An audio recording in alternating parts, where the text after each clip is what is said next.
What's up, beauties, and welcome to today's video. If you are new here, welcome, and if you've been here before, welcome back.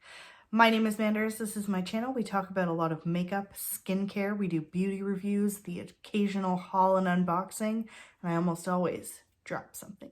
So if you are interested in that sort of thing, make sure you give this video a big thumbs up, ring that notification bell, and make sure you are subscribed to my channel.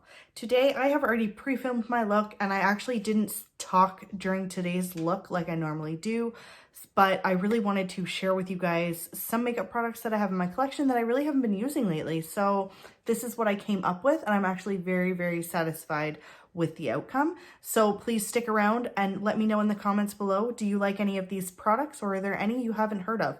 I think for the most part, they're pretty popular products, but you just never know. So thank you so much for hanging out with me, and let's get right into today's look.